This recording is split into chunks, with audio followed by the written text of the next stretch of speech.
Salam sejahtera Bapak Ibu dan Saudara semua.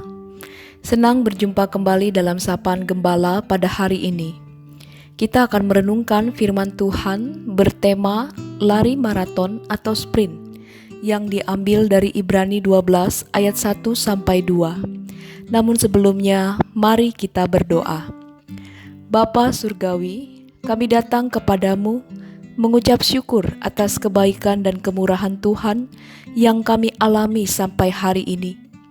Tuhan telah pelihara kami dengan kekuatan dan perlindungan, dan hari ini Tuhan juga hendak memelihara kami kembali dengan firman Tuhan. Sertai kami semua untuk memperhatikan firman Tuhan dengan seksama dan termotivasi untuk mewujudkannya dalam hidup bersama. Kami berdoa di dalam nama Tuhan Yesus. Amin. Ibrani 12 ayat 1 sampai 2. Karena kita mempunyai banyak saksi, bagaikan awan yang mengelilingi kita, marilah kita menanggalkan semua beban dan dosa yang begitu merintangi kita, dan berlomba dengan tekun dalam perlombaan yang diwajibkan bagi kita. Marilah kita melakukannya dengan mata yang tertuju kepada Yesus yang memimpin kita dalam iman dan yang membawa iman kita itu kepada kesempurnaan, yang dengan mengabaikan kehinaan, tekun memikul salib ganti sukacita yang disediakan bagi Dia, yang sekarang duduk di sebelah kanan tahta Allah. Bapak, Ibu, Saudara, ada perbedaan antara lari maraton dengan lari sprint. Maraton adalah lomba lari jarak jauh dengan rentang jarak 42.195 km. Lari seperti ini biasanya dilakukan di jalan raya. Olahraga ini ditempuh dengan berlari tanpa putus atau dengan kombinasi lari dan jalan kaki.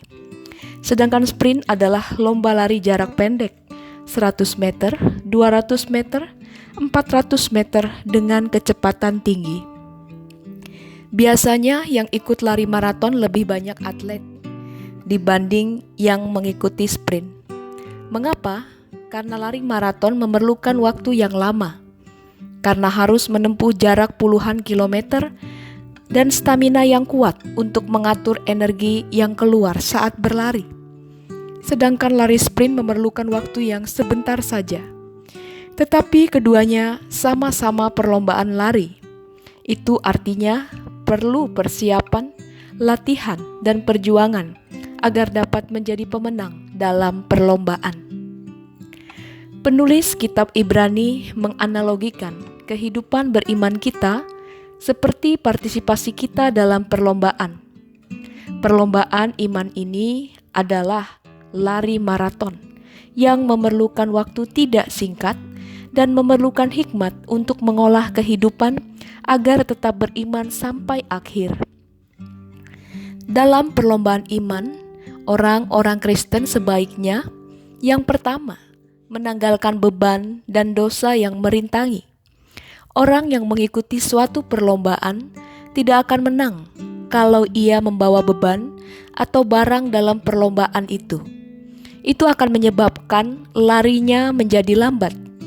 Orang yang berlari kalau bisa membawa diri seringan mungkin, kaos olahraga dan celana pendek yang dipakai.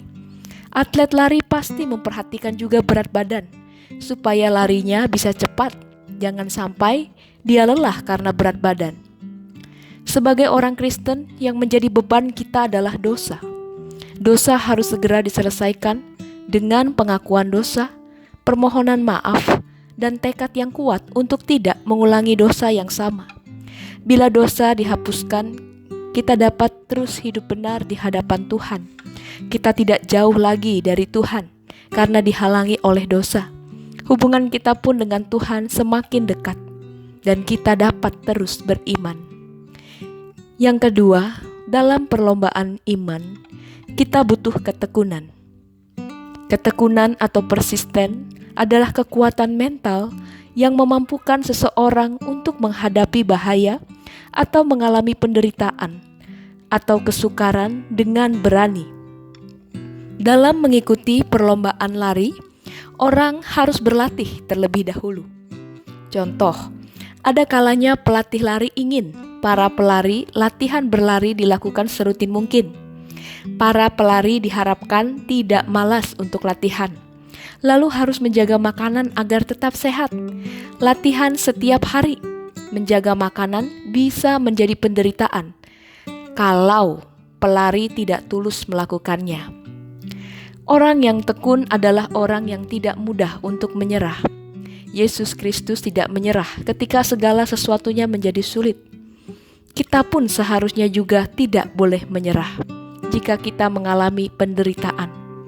Itu bukan karena Allah tidak peduli, tetapi itu karena Ia sangat peduli untuk mendidik serta menertibkan kita demi kebaikan kita sendiri. Kita tidak boleh putus asa dan menyerah agar kita dapat beriman sampai akhir. Yang ketiga, dalam perlombaan iman, kita perlu mata yang tertuju pada Yesus. Artinya, kita perlu fokus. Orang yang berlari harus fokus. Jangan celingak-celinguk kiri kanan. Kalau sering melihat kiri dan kanan, nanti pelari tersebut tidak dapat berlari dengan cepat.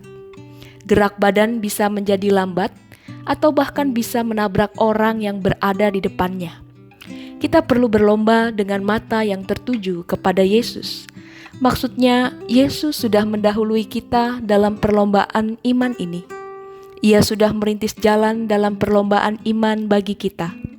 Sebagai perintis jalan itu, Yesus sudah mengabaikan kehinaan dan menganggap kehinaan yang Ia tanggung tidak ada artinya dibanding dengan sukacita yang disediakan baginya, yaitu keselamatan kita. Kalau kita berlomba dengan tekun dan mengikuti perintis kita, itu berarti kita harus memandang Yesus, mengikuti jalan-jalannya ketika kita berada dalam pergumulan, kesesakan, penderitaan, pun dalam sukacita dan kebahagiaan. Jalan-jalannya itu adalah firman-Nya. Mari Bapak Ibu Saudara, jangan sungkan, jangan ragu, jangan menyerah. Mari kita berpartisipasi dalam perlombaan iman yang disediakan bagi kita. Tuhan Yesus memampukan kita untuk setia beriman sampai akhir. Amin. Kita berdoa.